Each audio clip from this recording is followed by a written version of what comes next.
오늘 우리에게 주시는 하나님의 말씀은 요한복음 6장 16절부터 21절 말씀입니다. 다 함께 일어나셔서 하나님의 말씀을 경청하겠습니다. 저물매 제자들이 바다에 내려가서 배를 타고 바다를 건너 가버나움으로 가는데 이미 어두웠고 예수는 아직 그들에게 오시지 아니하셨더니 큰 바람이 불어 파도가 일어나더라.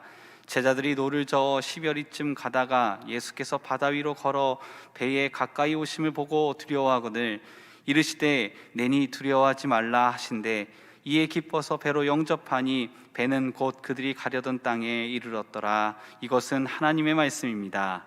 아멘. 미국의 커뮤니케이션 이론가이자 하버드 대학 교수인 폴 스톨츠 박사가 인간에게는 지능지수, IQ나 또 감성지수, EQ처럼 인간을 측정하는 또 하나의 기준이 있다고 발표를 했습니다. 그것이 뭐냐면 역경지수라는 것입니다. 바로 이 AQ라고 얘기하는 것인데 뭐냐면 사람들이 어려운 상황에 처했을 때 그 어려운 상황을 이겨낼 수 있는 능력을 측정하는 것을 말합니다.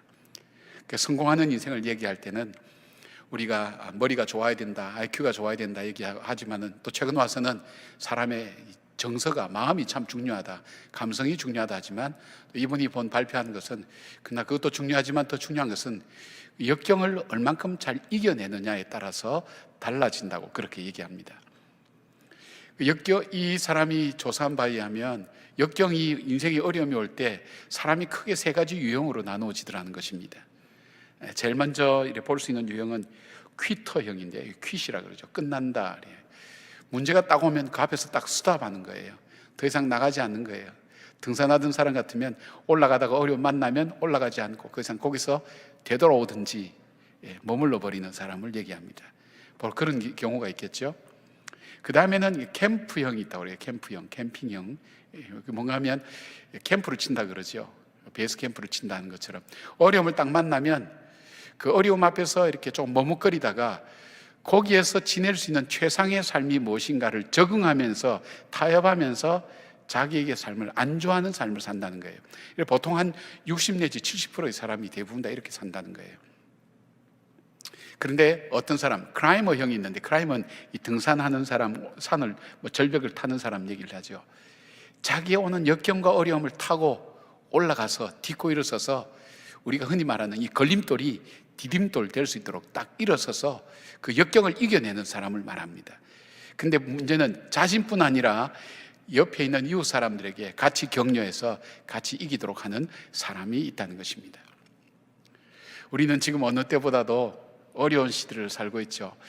요즘 방송에서 이게 어느 소상공인의 몰락이나 이런 다큐를 자주 이렇게 볼 수 있겠는데 그 사람들의 삶은 하루하루가 빚으로 살아갑니다. 그리고 해가 뜨는 것이 싫다고 그렇게 얘기합니다. 하루가 밝아오는 게 싫다는 거예요. 정말 외나무 다리 타듯이 아슬아슬한 인생을 걸어가고 있는 그 삶의 모습을 가지고 게다가 우리 모두가 겪고 있으니까 어렵다고 얘기할 수도 없고 그런 힘든 가운데 살아가는 것이 우리 인생입니다. 여러분, 우리가 그리스도인으로서 이 역경을 어떻게 이겨나가시겠습니까? 바로 이 어려움 앞에 우리에게 다가오는 감정이 있다면 이 두려움인데, 두려움은 우리로 하여금 그 자리에 멈춰서서 다른 것을 전혀 하지 못하도록, 다른 것을 할 수 있는 생각을 하지 못하도록 중단시켜버리는 것인데, 우리 믿는 사람은 이 어려움 앞에 어떻게 할까요? 오늘 본문에 보면 한밤중 사경이라 그랬습니다. 사경은 새벽 3시부터 6시 정도쯤 되니까 사경쯤 한밤중에, 그리고 바다의 한가운데서 예상하지 못했던 돌풍을 만나서 괴로이 노를 지으면서 이제 자기들의 노력으로는 아무것도 할 수 없다고 그렇게 좌절과 절망 속에 있어서 태풍이 부는 대로 흔들릴 수밖에 없는 인생의 모습을 오늘 여기에서 주님 이 본문에서는 잘 보여주고 있습니다. 뱃사람 이 제자들, 그 사람들은 이 배의 전문가들이었지만 이 태풍 앞에는 자기들의 노력과 예수님의 아무런 의미가 없었습니다. 그리고 모든 것을 다 잃어버릴 그 위기 가운데 이 배 안에는 두려움이 가득 찬 장면을 보여주고 있습니다. 곧 파손되어서 다 잃어버릴 것 같은 그것이 그대로 끝나지 않고 우리 주님이 그 배에 오르심으로 인해서 그 배는 가야 될 목적지까지 무사히 가게 되는 일들을 우리는 보게 됩니다. 주님께서 왜 이런 일들을 일으키셨고 이것을 왜 말씀에 남겨서 오늘 우리에게 보여주실까요? 주님께서 우리에게 하시고 싶은 말씀이 뭘까요? 아마 오늘도 주님은 이 시대를 향하여 하시고 싶은 말씀이 있을 것이고, 지금 어쩌면 여러분을 위해서 여러분에게 하시고 싶은 말씀이 있을 것입니다. 이 본문을 통해서 오늘 나에게 주시는 주님의 음성이 뭘까요? 제일 먼저 첫 번째로 주님의 음성을 우리가 함께 찾아보면, 예수님이 항상 함께 하여야 된다는 것을 가르치고 계십니다. 즉 예수님이 동행하여야, 항상 동행하여야 된다는 것을 이 제자들에게 가르쳐주고 있습니다. 제자들이 앞서서 경험한 오병이어의 기적의 체험을 제가 말씀드릴 때 그렇게 말씀을 드렸잖아요. 바로 이 마가는 이 헤롯궁에서 일어나는 잔치 다음에 이 광야의 잔치를 기록을 했다고. 인간이 행복하기 위해서 만든 헤롯궁의 잔치, 모든 것이 갖추어져 있었지만은, 그러나 인간이 만든 행복을 위한 모든 것은 마지막에 세례요한의 목이 쟁반에 담겨옴으로써 두려움과 불안으로 끝날 수밖에 없는 것이 인간의 잔치였다고. 이어서 광야의 잔치를 말씀하고 있습니다. 광야의 잔치를 통해서 말씀하시는 게 뭡니까? 광야는 인생을 기쁘게 할 만한 것이 아무것도 없었지만, 이 잔치는 삶의 의미를 찾고 삶의 방향을 찾고 삶의 목표를 찾은 사람들로 가득 채워진 정말 진정한 풍성한 잔치가 된 것을 보게 됩니다. 그러면서 비교하고 있는 것이 있어요. 메시지가 있어요. 뭐예요? 인간이 아무리 행복하기 위해서 만든 잔치라 할지라도 그 속에 예수님이 계시지 않으면, 함께하지 않으면 그 잔치는 두려움과 불안으로 끝날 수밖에 없다는 거예요. 인간을 즐겁게 할 만한 것이 아무것도 없는 광야 같은 인생이라 할지라도, 삶이라 할지라도 그 가운데 예수님이 계실 때, 그 예수님을 통해서 바로 이 광야는 잔치자리가 되고 삶의 의미와 목표와 그리고 방향을 다시 잡게 되고, 그리고 오늘 이 본문에 보니까 그들이 가려고 하는 목적지까지 갈 수 있었다고 그렇게 말씀합니다. 목적지까지 갈 수 있다는 것은 쉬운 일이 아니죠, 여러분. 우리 인생이 풍성하다고, 부유하다고, 높다고, 지식이 많다고 자기 인생이 가야 될 목적지까지 가는 인생이 맞나요? 그렇지 않습니다. 힘들다고, 가난하다고, 어렵다고, 좌절스럽다고 자기 가야 될 목표 못 가는 사람이 대부분인가요? 그렇지도 않습니다. 중요한 것은 우리 주님께서 동행하실 때 하나님께서 나로 하여금 걸어가게 할 그 목적지까지 가게 하는 것, 이걸 시편 1편에서 얘기하는 것은 형통한 삶입니다. 말씀드린 것처럼 넓은 길, 좁은 길, 거친 길, 편한 길, 지름길, 그리고 둘러가는 길이 중요한 것이 아니라 내가 가야 되는 그 목적지와 닿아 있는 그 길이 형통한 것처럼 바로 주님이 동행하실 때 형통할 수 있다는 것입니다. 이 예수님께서 내가 너희와 항상 함께 하리라 하는 이 말씀의 의미, 내가 너희를 고아와 갑옷처럼 버려두지 아니하겠다는 이 말씀이 얼만큼 축복된 말씀인가 하는 것을 그들은 깨닫지를 못했습니다. 예수님이 오실 때 그의 이름을 임마누엘, 이 백성과 함께 한다 할 때 함께 한다는 이 축복이 얼만큼 귀한 축복인가 하는 것을 몰랐던 겁니다. 오늘 물고기 2마리와 머리떡 5개로 5,000명 먹인 다음에 사람들은 저분이 메시아라고 생각했어요. 그 다음에 오늘 이 배를 잔잔하게 할 때에 바로 이 배에서 21절 보니까 이런 말씀이 있어요. 이에 기뻐서 배로 영접하니 배는 곧 그들이 가리던 땅에 이르렀더라. 이 태풍 가운데 그 배로 예수님을 영접하니까 그들이 가리던 땅에 갔다는 그런 말씀입니다. 예수님이 항상 동행하심이 어떤 능력과 역사가 있는지를 우리는 잘 알게 됩니다. 같은 사건을 다루고 있는 마태복음 14장 22절부터 23절까지 보면 재미있는 것을 발견할 수 있습니다. 그냥 단순하게 볼 수 있는데, 여기 여러분 볼 때 예수님께서 서둘러서 이 백성들을 건너가게 했다 그랬거든요. 그렇다면 제자들 중에 한 사람이라도 예수님은 같이 안 가시겠습니까? 그런 얘기를 한다든지, 예수님이 바다가 12km나 되는데 예수님은 어떻게 오시겠습니까? 우리 어디서 만날까요? 어떻게 할까요? 아무도 말을 하지 않았어요. 그냥 예수님 말씀에 순종하는 사람들이라고 생각할 수 있지만, 그것보다 더 중요한 메시지는 이들에게는 예수님이 함께 해야 된다는 의식이 없었어요. 오늘 내가 살아가는 삶 속에, 우리가 가야 되는 그 길 속에 어느 길이든 예수님이 함께 가야 된다고 왜 그렇게 생각하지 못했을까요? 배길이란 말이에요. 그들은 어부 출신이에요. 배에는 도사란 말이에요. 노하우가 있어요. 지식이 있어요. 지혜가 있어요. 경험이 있어요. 경륜이 있어요. 예수님이 같이 가든 같이 가지 않든 자기들에게는 중요하다고 생각하지 않았어요. 여러분, 우리가 인생을 살면서 나는 내 습관을 바꿔봤다, 내가 집도 이사해봤다, 직장도 바꾸어봤다, 심지어는 교회도 바꾸어봤다, 사람도 바꾸어봤다. 그러니까 내 인생이 새로워질 거라고 생각하는데, 여러분, 그렇게 해서 인생이 새로워집니까? 새로워지지 않습니다. 거기서 우리 인생이 가고 난 목적지까지 갑니까? 우리에게 정말 중요한 주님의 메시지가 있다면 어디를 가나 무엇을 하나 주님이 함께 동행하는 삶, 그 삶이 형통한 삶이 되고 우리가 가고자 하는 목적지에 갈 수 있다는 것입니다. 요한복음 13장 14절, 그러니까 예수님이 3년 동안 이 제자들을 데리고 같이 다니면서 쭉 함께 지내면서 예수님의 마지막 때에 이제 십자가에 못 박혀 죽겠다고 할 때에 제자들이 그때서야 깨달은 거예요. 예수님 우리를 떠나시면 안 됩니다. 우리는 예수님과 함께 동행하겠습니다. 그래서 베드로 같은 사람은 내가 목숨이라도 바치겠습니다. 그럴 때 예수님께서 말씀하셨던 것이 여러분이 잘 아는 요한복음 14장 1절에 너희는 마음에 근심하지 말라. 하나님을 믿으니 또 나를 믿으라. 그 말씀을 하신 겁니다. 그때서야 예수님께서 함께 하셔야 된다는 것을 제자들이 깨달은 겁니다. 그때만 깨달은 것은 아닙니다. 이들이 진짜 예수님이 나와 함께 동행해야 내 삶 가운데 형통한 삶이 이루어진다는 것을 깨달은 것은 예수님이 승천하시고 성령께서 임재하셨을 때, 그때서야 깨달았습니다. 내가 살아가는 내 삶 속에 내 지식과 내 경험과 내가 가지고 있는 것 가지고 내가 내 인생을 행복하게 만들어갈 수 있고 내가 원하는 내 인생의 목적지에 갈 수 있다고 생각했던 그 사람들, 예수님이 없어도 우리가 갖고 있는 우리의 지식 가지고도 충분히 갈 수 있고 우리 힘으로 할 수 있다고 생각했던 그 사람들이 사도행전에 가서는 달라졌단 말이에요. 왜요? 우리가 아무리 뛰어나고 탁월하다 할지라도 인생의 주인이신 그 주님이 우리와 동행하지 아니하시면, 우리와 함께하지 아니하시면 우리는 우리가 가야 될 그 목적지에 갈 수 없는 연약한 인생이요 죄인된 인생이라는 것을 그들이 비로소 깨닫고, 그들이 하나님 말씀에 철저히 주님과 동행해서 사도행전을 뭐라고 부릅니까? 성령행전, 기도행전이라 부르는 이유가 뭘까요? 성령께서 그들과 늘 함께 동행했다는 거예요. 사랑하는 여러분, 이것은 우리가 모세가 하나님께 말씀하신 것과 똑같아요. 주님께서 우리와 함께 가시지 아니하면 저희들은 갈 수가 없습니다.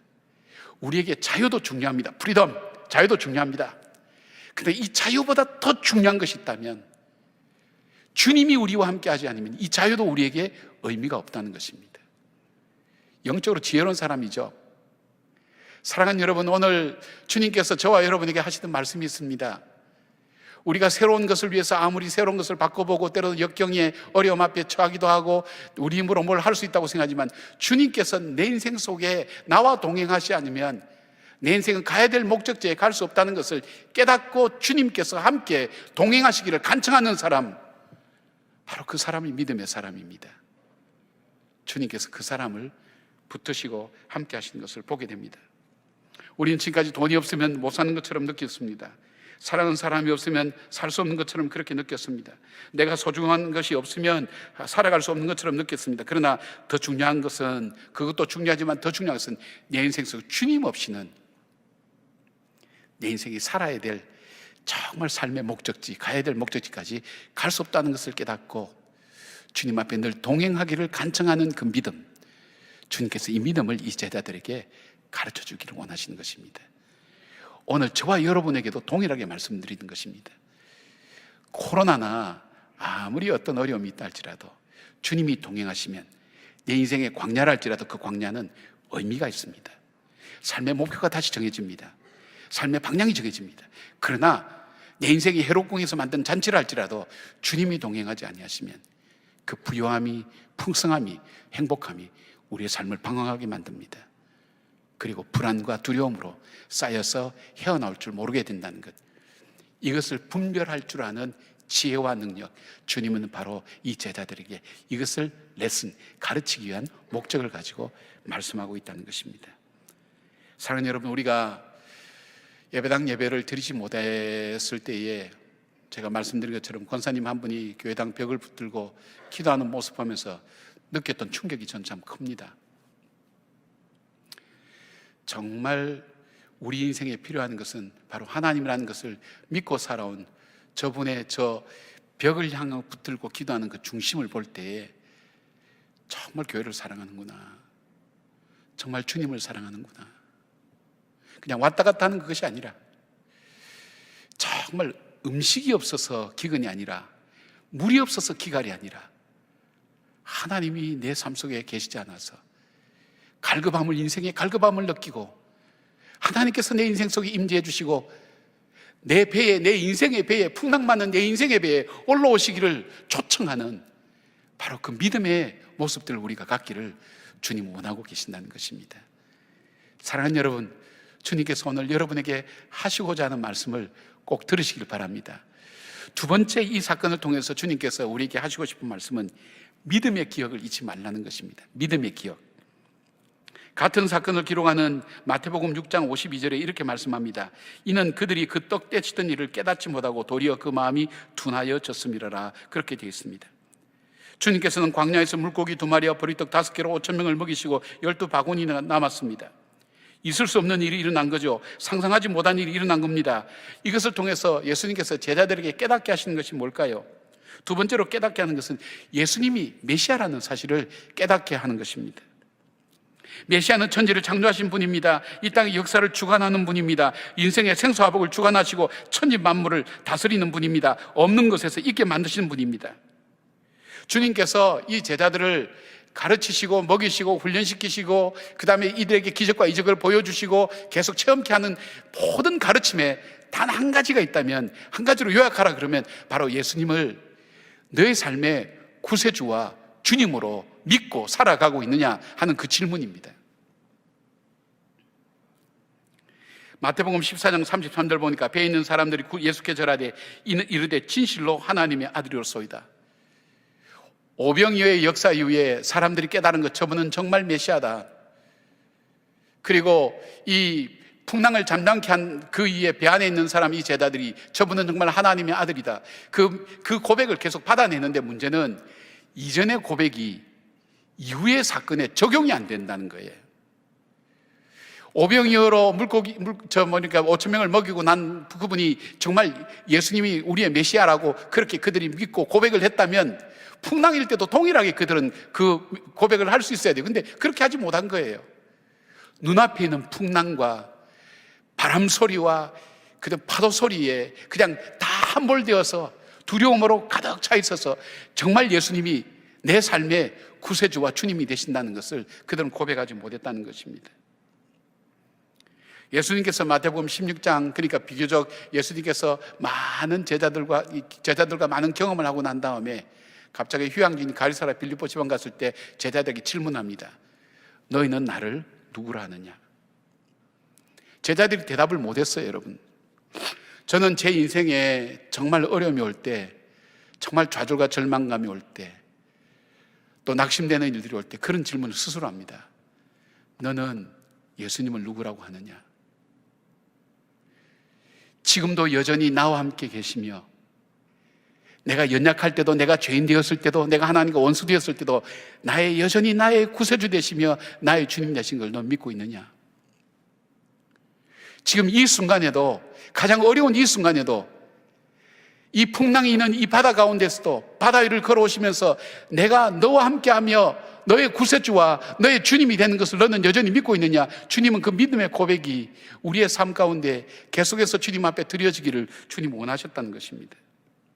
주님은 이 고백 위에 교회를 세우겠다고 했어요. 여러분, 다른 신앙, 여러 가지 신앙의 모습들, 믿음의 모습들 많이 있지만 가장 중요한 핵심의 요소는 뭐냐면 내가 지금 이 순간에도 풍랑치는 이 바다와 환경 가운데서도, 좌절과 절망의 이 환경 속에서도, 내가 할 수 있는 이 환경 속에서도 여전히 그분은 나와 함께 계시며 그리고 그분은 나의 구세주가 되시고 주님이 되신다는 사실을 믿음으로 고백하고 있느냐, 이게. 이 고백이 우리 가운데 분명하게 세워질 때 두려움은 사라지고 하나님께서 우리의 삶을 열어가시는 주의 계획을 주의 길을 보여주신다는 겁니다. 다니엘은 이 고백을 갖고 있었습니다. 그러기에 그는 사자굴 속에 들어갔을 때도 두려움에 빠지지 않았습니다. 사드락, 메삭, 아벳노고는 풀무불에 들어갈 수밖에 없었습니다. 그러나 그들은 그 고백을 가지고 있었습니다. 여전히 지금 이 순간에도 하나님 나의 구세주와 주님 되신다는 것, 그들이 두려워하지 않았어요. 다윗도 하나님은 나의 반석이요 요새요 나의 산성이시요 나의 피난처요, 그리고 하나님께서 나의 구세주와 주님 되신다는 그 믿음을 가졌을 때 그는 전쟁터에서 잠을 잤다 그랬어요. 편히 쉬었다 그랬어요. 하나님께서 함께 하셨다 그랬어요. 요셉도 인생에 있어서 초조해하지 않았습니다. 여러분, 우리가 탄 배가 풍랑에 휩싸이면 바로 두려워하고 불안해지고 이전에 믿음으로 체험했던 것 하나도 기억하지 못하고 싹 잊어버리고 그냥 눈앞에 벌어지는 파도 소리와 풍랑만 보고 두려워하고 무서워하는 것이 우리의 믿음입니다. 주님께서 그 믿음을 바꾸시기를 원하시는 것입니다. 저는 여러분이 지금 어떤 상황에 처한지 저는 잘 모릅니다. 그러나 어떤 어려움이든지 여러분이 이 고백을 주님 앞에 드릴 수 있나요? 주님과 함께 지금도 동행하고 있다고. 내가 가장 어려운 이 순간, 내 인생에 태풍이 불어오는 이 순간에도 주님은 여전히 나에게 구세주가 되시고 내 삶의 주인이 되어주신다고. 이 믿음을 가질 때 인생 속에 이 배가 그 가고자 하는 목적지까지 도착했다고 성경은 말씀하고 있습니다. 우리가 감동적으로 부르는 노래가 있는데요, 2차 세계대전에 히틀러를 대적하다가 체포되어서 감옥에서 사형을 당한 보네포 목사님의 시가 있습니다.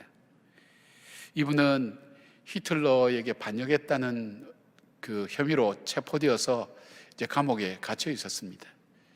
갇혀 있으면서도 그들은 이 조그만 방에 갇혀 있으면서도 언제 사형을 당할지 모르는 그 공포와 두려움 속에서도 이 목사님은 그 가운데서도 주님은 여전히 나와 함께 계시고 주님은 나의 구세주 되시고 주님 되신다는 사실을 그는 늘 기억했습니다. 두려움으로 떨지 않았습니다. 그리고 그 감옥에서 그는 많은 책을 지었습니다. 그가 사형당하기 4개월 전, 연합군이 진주하기 몇 개월 전에 그는 처형을 당했습니다. 근데 그 해가 바뀌는 그 해, 자기가 사형당 그 해에 이런 시를 썼습니다. 그래서 자기가 약혼자에게 보냈는데요, 이 시였습니다. 이 시를 독일 지그프리트 피에츠라는 크리스찬 음악가에서 만들어져서 전 세계로 많이 불려지고 있죠. 이 노래가. 그 선하님의 고요히 감사여 그 놀라운 평화를 누리네. 나 그대들과 함께 걸어가네. 나 그대들과 한 해를 여네. 지나간 허물 어둠의 날들이 무겁게 내 영혼을 짓눌러도 오 주여 우리를 외면치 마시고 약속의 구원을 이루소서. 주께서 밝히신 작은 촛불이 어둠을 헤치고 타오르네. 그 빛에 우리 모두 하나 되어 온 누리 비추게 하소서. 이 고요함이 깊게 번져갈 때 저 가슴 벅찬 노래 들리네. 다시 하나가 되게 이끄소서. 당신의 빛이 빛나는 이 밤. 그 선한 힘이 우리를 감싸시니 믿음으로 일어날 일을 기대하네. 주 언제나 우리와 함께 계셔서 하루 또 하루가 새로워. 이 시를 쓰고 2차 대전이 끝나기 얼마 전 4개월 후에 그는 사형장에 나갈 때 미소를 지으면서 이렇게 얘기했다고 합니다. 마지막 나오라는 사형이라는 통보를 받고 이렇게 끝이군요. 그러나 저에게는 새로운 삶의 시작입니다. 죽음 앞에 그렇게 얘기할 수 있었던, 고백할 수 있었던 이유가 어디에 있었을까요? 이 순간에도 여전히 주님은 나의 구세주와 주님 되신다는 그 신앙의 고백, 이 믿음이 있었기에 초대교회에 성도들도 순교할 수가 있었던 것입니다. 여러분 얼마나 힘드세요? 얼마나 어려우세요? 그러나 이 순간에도 나는 주님을 나의 구세주와 주님으로 믿고 있는가? 내 인생의 길을 열어가시는 분으로 나는 믿고 있는가? 나를 구원하신 십자가에서 피 흘리며 내 죄를 위하여 구속해 주신 그 하나님의 변치 않는 사랑을 믿고 있느냐? 이 믿음을 붙들 때에 우리에겐 두려움은 사라지게 되어 있습니다. 많은 기억들을 잊어버린다 할지라도 이 기억을 꼭 기억하시기 바랍니다. 주님은 나와 함께 동행하신다. 주님은 지금 이 순간에도 나의 구세주와 주님이 되신다는 그 믿음을 꼭 붙드시기를 바랍니다. 세 번째로 주님께서 우리에게 가르치기를 원하시는 것은 어느 순간 어느 상황에서도 주의 말씀을 꼭 들어야 된다는 것입니다. 이 사건을 다루고 있는 복음서는 공통적으로 이 풍랑 가운데 바다 위를 걸어오시면서 주님께서 하신 말씀을 듣고 평안을 찾고 예수님께서 배에 오름에 풍랑이 잔잔했다고 말씀합니다.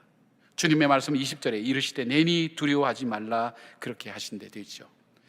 여러분 헬라어는 우리나라 말하고 조금 달라서 보통 문장이 이루어지려면 주어 동사, 나는 간다 그럴 때에 주어하고 동사가 있어야 문장이 됩니다. 뭐 뒤에 더 붙어야 되지만, 근데 헬라어는 동사 속에 이미 주어가 들어 있습니다. 그래서 주어를 안 씁니다. 간다만 해도 누가 가는지 주어가 누군지 알 수 있습니다. 그런데 주어를 쓸 때가 있어요.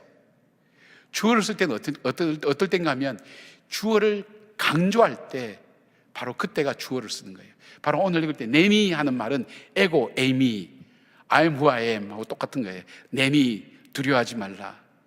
내니 두려워하지 말라. 이 내니라고 할 때, 여러분 집에 들어가실 때 문을 누르시면 어때요? 누구세요? 그러면 어떻게 해요? 나는 몇 번지에 사는 누구이며 누구의 어머니며 누구의 아버지이며 직장은 어디고 전화번호 몇 번이고 비밀번호는 몇 번이고 그 얘기하고 들어갑니까? 한마디 다 하잖아요. 나야. 그럼 끝나잖아요.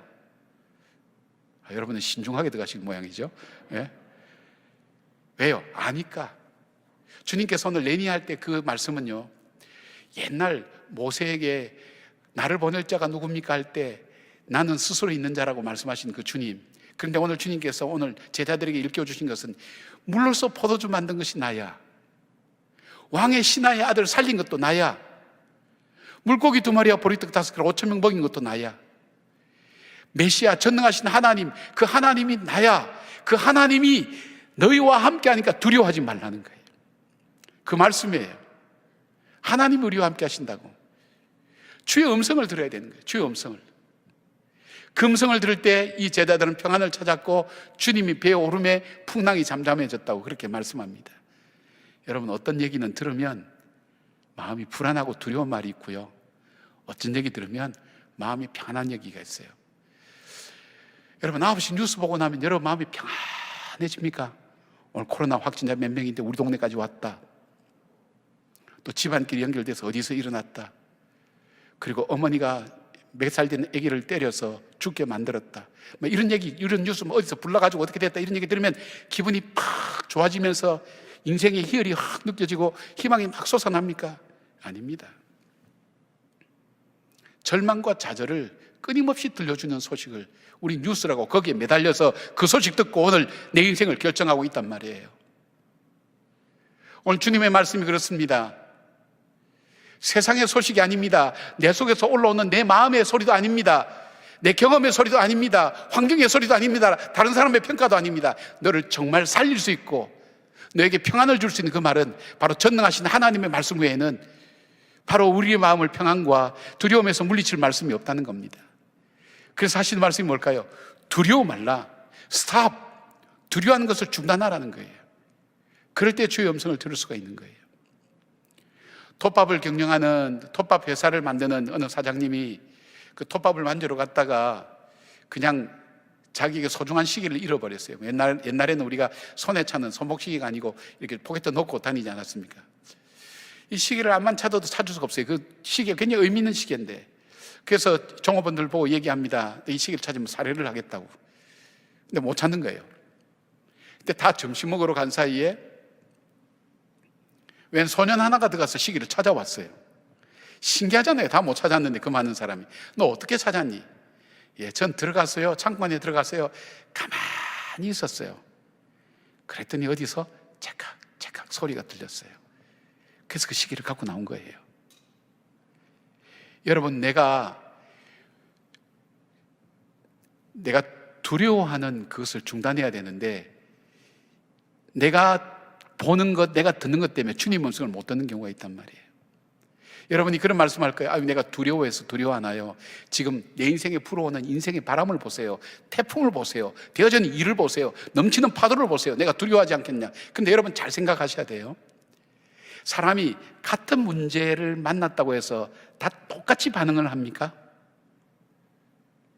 어떤 사람은 좀 여유 있게 반응을 하고 어떤 사람은 막 호들갑을 떨고 막 정신없이 하는 그런 경우가 있잖아요. 그렇다면 뭘까요? 내가 이것을 어떻게 반응할 것인가 하는 것을 결정하는 것은 누구예요? 나 자신이에요. 이 문제 앞에 내가 화를 낼 것인가? 넘어갈 것인가? 미소를 지을 것인가? 그리고 편안하게 오히려 더 넉넉하게 얘기할 것인가? 그걸 누가 결정지어요? 너가 나를 그렇게 만들었잖아. 그 말이 안 맞단 말이에요. 그렇게 했다 할지라도 그것을 최종적으로 결정하는 것은 나 자신이란 말이에요. 그러면 이 현실 앞에 두려워하고 무서워하는 것은 누구예요? 나지. 저 현실 자체에 일어나는 일이 아니라는 거예요. 이해가 되세요? 그렇다면 우리에게 있어서 중단해야 될 것이 내가 두려워하는 것을 중단해야 됩니다. 그럴 때 주의 음성이 들립니다. 그럴 때 주의 음성이 그때 들려요. 근데 그 음성 속에는 뭐예요? 내가 말씀이 육신이 되어 이 땅에 오셨다 그랬잖아요. 말씀이 육신이 되어 이 땅에 오셨다. 그 예수님 속에는 뭐가 있어요? 이 말씀 속에는 뭐가 있어요? 생명이 있어요. 내가 곧 길이요 진리요 생명이니. 예수님 안에 길이 있어요. 나는 캄캄해요. 가야 될 길이 없어요. 그러나 예수님 안에 길이 있어요. 예수님 안에 내가 무엇을 붙들어야 될지 그 진리가 그 안에 있어요. 예수님 안에 내가 어떻게 역동적으로 그리고 참 삶의 보람과 복된 것을 누리고 살아갈지 하는 것이 예수님 안에 있어요. 어디에요? 예수님은 말씀 안에 있는 거예요. 말씀을 들을 때 여기서 힘이 나고 용기가 나고 의미가 다시 발견되는 겁니다. 사랑하는 여러분이 힘들고 어려울 때일수록 말씀과 점점 멀어지고 싶습니다. 함께하고 싶지 않아집니다. 그러나 그럴수록 여러분 몸부림치셔야 됩니다. 주님께 기도하며 주의 말씀 듣기를 사모하셔야 됩니다. 이것은 훈련을 통해서 이루어집니다. 오늘 주님께서 이 제자들에게 어떤 순간에도 주의 음성 듣기를 사모하라고 그렇게 했습니다. 초대교회에 보면 사도행전 읽어보시면 이것이 그대로 적용되고 있습니다. 가장 어두운 순간에도, 절망적인 순간에도 주님의 음성 듣기를 사모합니다. 주의 말씀을 듣습니다. 그들은 두려워하지 않습니다. 감옥에서 오히려 찬송하고 주를 위해서 노래합니다. 기도합니다. 주님 주신 평강이 그들의 삶을 새롭게 만드는 것입니다. 오늘 주님께서 우리에게 말씀하시는 그 어떤 것은 우리에게 너희의 위기를 내가 모르는 것이 아니다고, 방치하지 않는다는 거예요. 근데 주님께서 어떨 때 꼭 나타났죠? 주님께서 꼭 교훈하고 싶고 그 교훈이 제자들에게 가슴에 새겨질 바로 그 타임에, 그 시기에 딱 나타나신 거예요. 가장 정확한 때에 주님은 개입하셔서 역사하시는 겁니다. 주님은 모르고 계시는 것 절대 아닙니다. 왜 430년간 애굽 땅에서 살게 하셨을까요? 주님의 계획이 있었어요.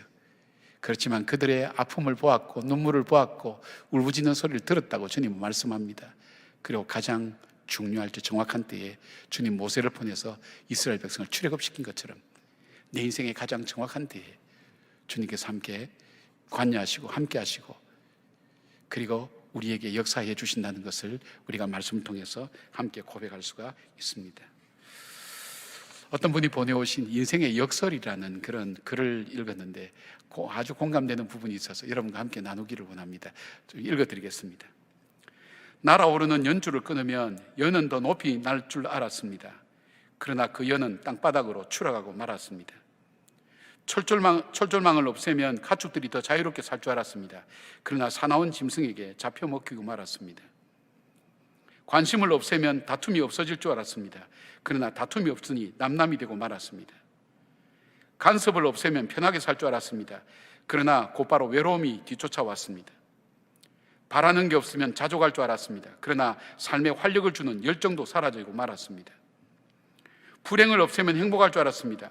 그러나 무엇이 행복인지 깨달을 수가 없었습니다. 편안을 추구하면 권태가 오고 편리를 추구하면 나태가 옵니다. 나를 불편하게 하던 것들이 사실은 내게 반드시 있어야 할 것들이었습니다. 오래 사는 것을 선택할 수는 없지만 보람 있게 사는 것은 선택할 수가 있습니다. 얼굴의 모양은 선택할 수 없지만 얼굴 표정은 선택할 수가 있습니다. 주어지는 환경은 선택할 수 없지만 내 마음과 살아가는 자세는 선택할 수가 있습니다. 그러므로 결국 행복도 나의 선택이고 불행도 나의 선택입니다.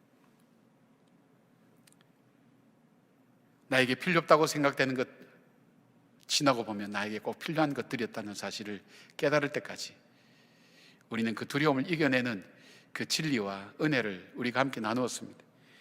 두려움이 내 인생에 몰려올 때 주님께서 내 인생 가운데 어딘지를 먼저 찾아보시길 바랍니다. 두려움이 내 인생 속에 몰아칠 때 지금도 나와 함께 계신 그 주님을 기억하시길 바랍니다. 두려움의 인생이 내 인생을 몰아칠 때에 지금도 내가 주님 말씀 앞에 더 가까이 가서 주의 말씀이 나에게 무엇이라고 말씀하신지를 듣는 바로 그 사람들에게 하나님께서 열어가신 형통한 길이 열릴 줄 믿습니다. 인생의 태풍 가운데서 오히려 더 큰 교훈과 지혜를 얻는 우리 모든 성도들 되시기를 주의 이름으로 축복합니다. 아멘. 기도하겠습니다. 아버지 고맙습니다. 감사합니다. 이 말씀을 나의 말씀으로 받을 수 있는 은혜를 사랑하는 주의 백성들에게 베풀어 주시옵소서. 갈급함을 주셔서 사모하는 마음으로 하나님 말씀을 듣게 하시고 보게 하시고 깨닫게 하시고 삶 가운데 적용하는 놀라운 은혜가 있게 하여 주시오며, 그리하여 시냇가의 신기운 나무처럼 인생의 시절을 쫓아 과실을 맺는 물된 농산처럼 풍성한 인생이 되게 하여 주시옵소서. 예수님의 이름으로 기도드립니다. 아멘.